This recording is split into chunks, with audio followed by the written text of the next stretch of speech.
Bonjour à tous, bienvenue sur Mathessa, ma chaîne de maths pour dédramatiser. Au programme aujourd'hui une leçon du supérieur, les critères de normalité. Alors qu'est-ce que c'est que les critères de normalité? Finalement ce sont trois noms qui vont se retrouver dans tous les exercices à condition que l'exercice soit bien construit. D'abord on va se donner x, une variable aléatoire qui suit une loi n mu sigma carré.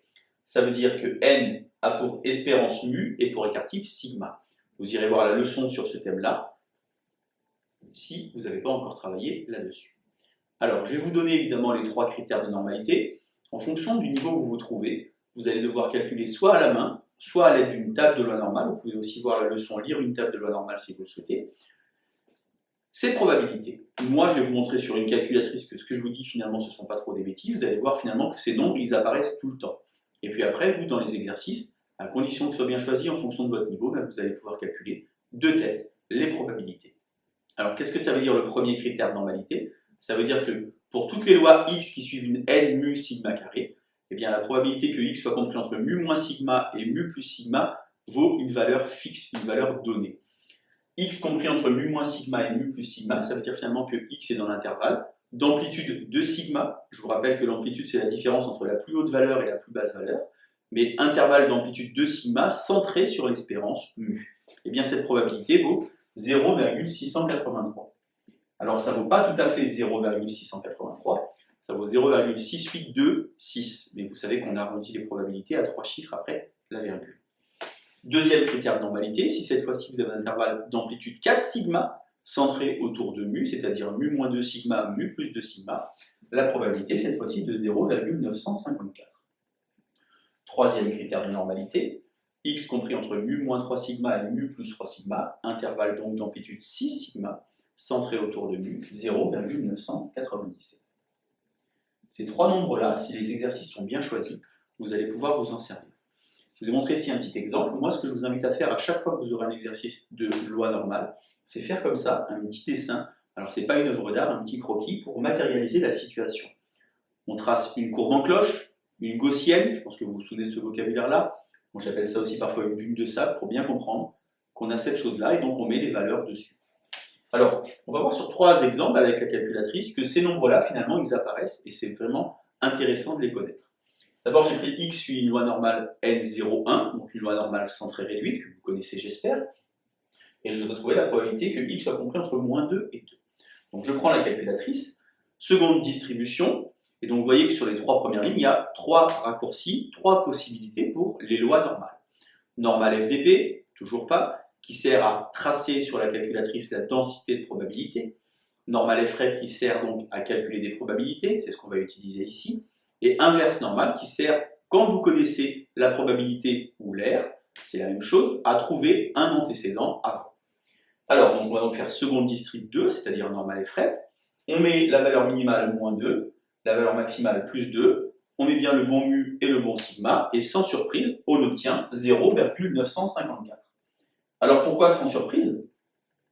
Eh bien parce que finalement on est compris entre 0 moins 2 et 0 plus 2. Donc on est donc sur le deuxième critère de normalité. On passe maintenant donc au deuxième exemple. Je vais calculer le même intervalle, mais avec une loi qui suit une autre loi, c'est-à-dire d'autres paramètres. X suit une n, 3 et 2 carrés. Donc déjà je vais m'appliquer à faire le bon intervalle. Puisque moi je voudrais mu moins 2 sigma, finalement ça va faire 3 moins 2 fois 2, donc 2 fois 2, 4. 3 moins 4, ça va faire moins 1. Ici, et sur l'autre borne, 3 plus 2 fois 2, 2 fois 2, 4, 3 et 4, 7. Donc je prends ma calculatrice, de nouveau seconde distrib 2 pour avoir normal et FREP. Donc valeur minimale moins 1, n'oubliez pas c'est le petit moins, valeur maximale 7, mu 3, sigma 2, et donc on obtient, sans surprise également, 0,954. Vous voyez que ce nombre-là, c'est le même, quelles que soient les lois que vous preniez, finalement la seule chose qui compte c'est l'intervalle ici, centré sur l'espérance d'amplitude 2 sigma à droite, 2 sigma à gauche, donc au total 4 sigma, comme ceci. Ici, troisième exemple, alors j'ai fait exprès pour vous piéger un petit peu, il faudra vraiment faire attention, x suit une n, moins 2, 16. Moins 2, 16, sauf que nous, dans le cours, c'est n suit une mu sigma carré. Sigma carré, donc ça veut dire finalement que sigma, là j'ai marqué 16, ça vaut 4 au carré. Donc je vais calculer par exemple le troisième critère de normalité. Donc je voudrais faire mu moins 3 sigma, donc ça va faire moins 2 moins 3 fois 4. Donc 3 fois 4, 12, moins 2, moins 12, moins 14. Et moins 2 plus 3 fois 4, donc 3 fois 4, 12, moins 2 plus 12, 10. Je vais donc avec la calculatrice, de nouveau, normal et frais. Moins 14, 10, moins 2, et attention pour le sigma, c'est 4 qu'il faut mettre, et non pas 16. Et donc j'obtiens le troisième critère de normalité, sans surprise, 0,997. Vous voyez, les critères de normalité, c'est vraiment fondamental. Si vous connaissez ça, vous irez plus vite que les autres. Alors, un petit exemple ici pour que vous compreniez vraiment à quoi ça sert. J'ai donc x qui suit une n01. Vous avez compris que ce n'est pas la peine que je mette des valeurs un petit peu bizarres, parce qu'avec une n01 ou pour toutes les autres, c'est la même chose. Donc x suit une n01, et donc je voudrais trouver la probabilité d'être compris entre moins 2 et 1 pour mon x. Et donc en ayant fait la représentation graphique, je me rends compte finalement que c'est pareil que de dire d'être compris entre moins 2 et 0, et ensuite entre 0 et 1. Alors, quel intérêt de faire ça? Eh bien, grâce à la parité de la densité de probabilité ou bien à la symétrie de la courbe, eh bien, je me rends compte en fait que cette chose-là, ici, c'est finalement la moitié du deuxième critère de normalité. C'est donc 0,954 divisé par 2.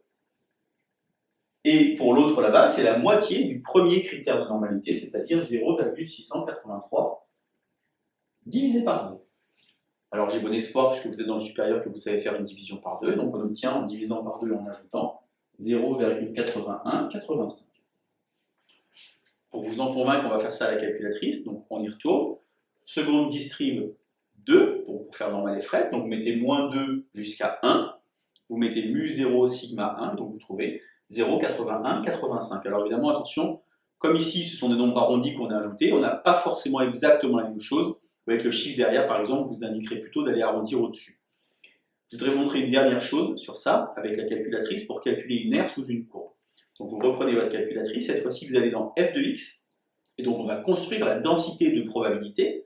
Donc densité de probabilité, c'est donc normal FDP.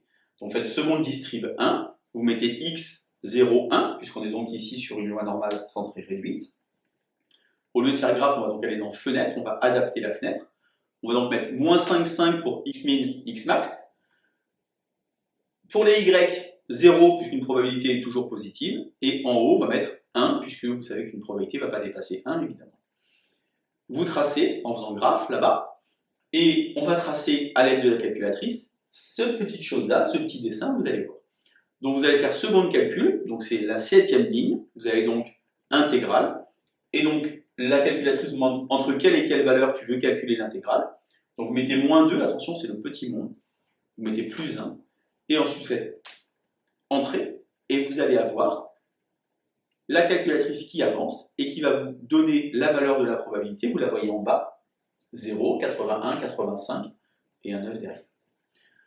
Donc vous voyez les critères de normalité, vraiment c'est fondamental, si vous voulez être meilleur que les autres, c'est maintenant que ça se joue. Allez à vous de jouer, bonne journée sur Matessa, à bientôt.